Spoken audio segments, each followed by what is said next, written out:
understand this as some kind of satire of something, but how would that actually work, Stu? An invisible cloud of shit-smelling gas with its own Channel 4 series.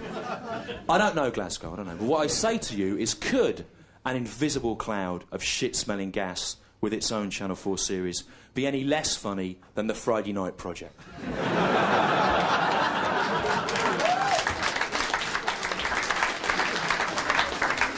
So, the day after the 9th of November,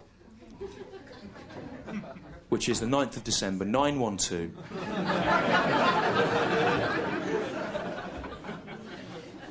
do the math.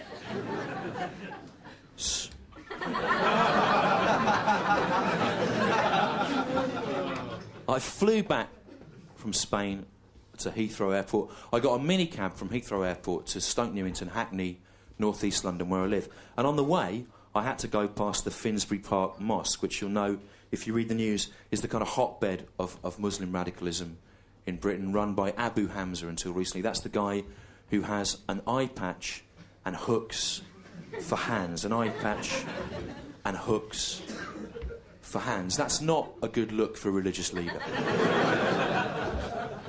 It's a good look maybe if you're considering auditioning for extra work in the sequel to Pirates of the Caribbean. But it's not a good look for a religious leader. The Archbishop of Canterbury does not have an eye patch and hooks for his hands. He has a big, festive Christmas beard in which robins might nest. And that helps us to take his pronouncements on the ethics of the family and modern society more sympathetically than we would if he had hooks for his hands. You'd be suspicious. No, a woman there saying it's only one hook. I think that it's hooks for hands. I think he's got two. But of course, luckily, the element of doubt's been introduced here. I'm able to go away and check that. If it's factually inaccurate, I can remove it from this video. As I can everything you've said.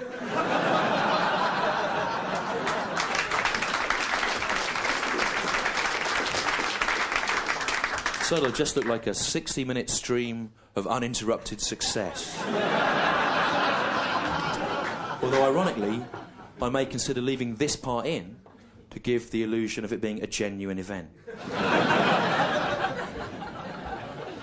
What do you think of that, viewers at home? This is simultaneously dishonest and yet also satisfying. But Abu Hamza, of course, he's in Belmarsh at the moment. He's in the process of being deported to America, where he is guaranteed a fair trial. Irony there, one of the many comic tools we'll be using tonight.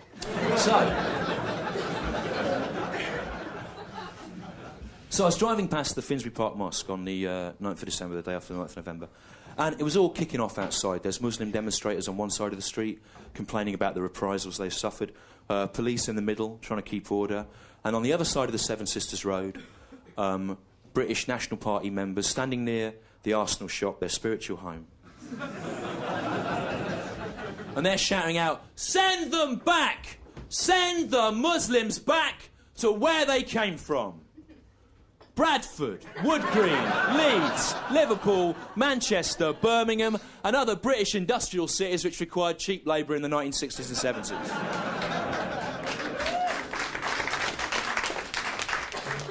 And it looked, Glasgow, like there was going to be a full-scale religious race riot. And so I said to the minicab driver, "Stop. Let me out. I can help you."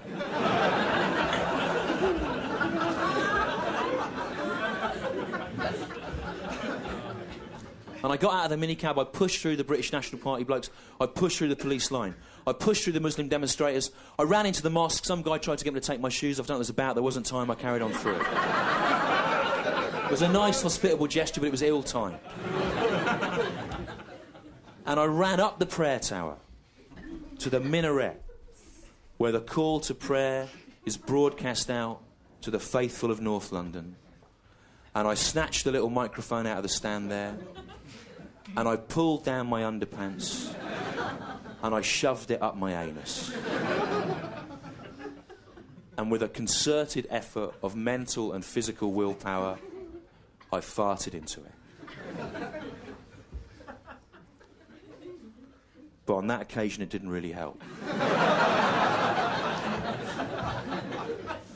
In fact, some eyewitnesses to the ensuing carnage were subsequently to suggest that it may have made the situation worse.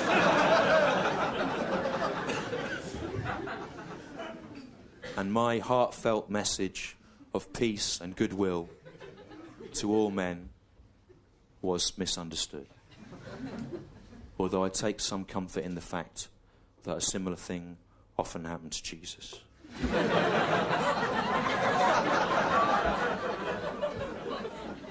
I'm not saying that I am Jesus. That's for you to think about at home.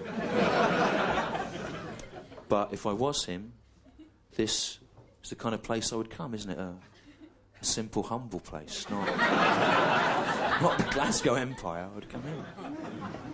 Well, I'm not saying I am Jesus. Not in the current climate.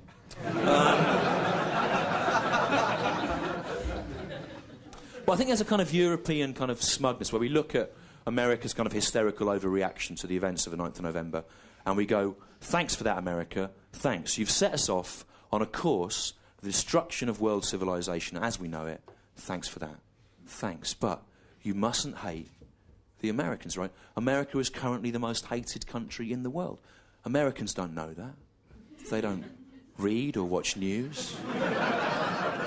If they did, they would be unhappy.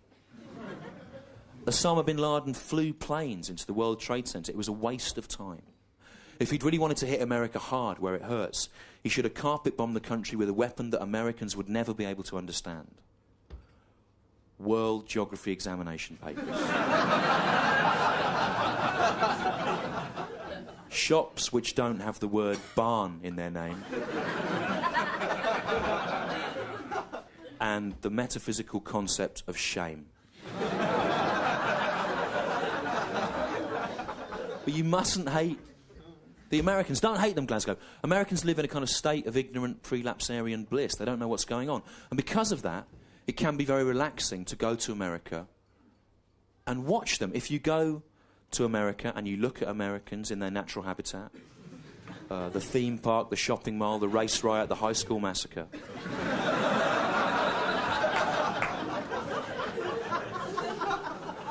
And you watch them walking around, looking at colours and shapes and lights and words, sometimes imagining what the words might mean. It's very relaxing, guys. It's like watching carp in a pond in a stately home. Their mouths opening and closing. It's charming.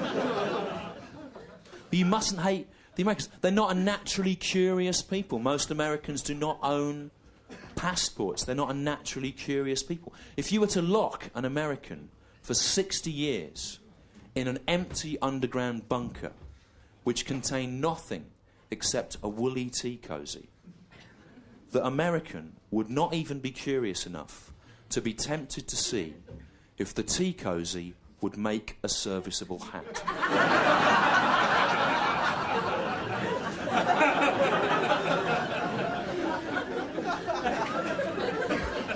They're far more likely to arrest the tea cosy and turn it illegally in Guantanamo Bay and then repeatedly anally rape it until such time as it admits that it was actually a member of an Al-Qaeda training cell. Even though at the time of the alleged offence, the tea cosy was actually working as a shop assistant in a branch of Curry's in Wolverhampton. Some laughs there, other people a bit confused. What's he talking about, right? OK, well, again, that's a kind of bit of satire of the fact that some of the British citizens held in Guantanamo Bay were tortured into saying that they'd been in Al-Qaeda camps, even though at the time they were supposed to be there, they were actually working as shop assistants in a branch of Curry's in Wolverhampton. Other people I sent to going, yeah, we know about that. That's not what's confusing us. What's confusing us here in Glasgow is the idea of a tea cosy working as a shop assistant in a branch of Currys. How could that possibly work? And again, Glasgow, I say to you, I don't know how that would work. But what I say to you is, could a tea cosy working as a shop assistant in a branch of Currys actually be any less effective than some of the people currently employed there?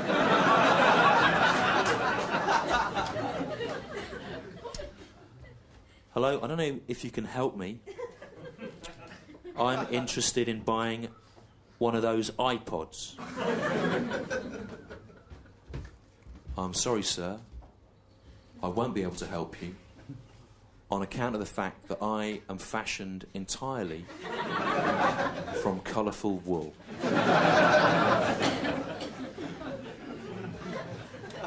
Perhaps you'd like to ask one of my colleagues. The cardigan, the mitten, the balaclava helmet. And again, you'll notice there are a list of 3 things really they ought comedically to build, but the balaclava helmet was a disappointment. It didn't get the laugh one would be hoping for there. And I knew that was going to happen, right? Because, like I say, I ran this show in Edinburgh for a month last August, and I thought, I'll be honest with you, Glasgow, I thought the balaclava helmet was going to get a big laugh. Ironically, I've been touring this.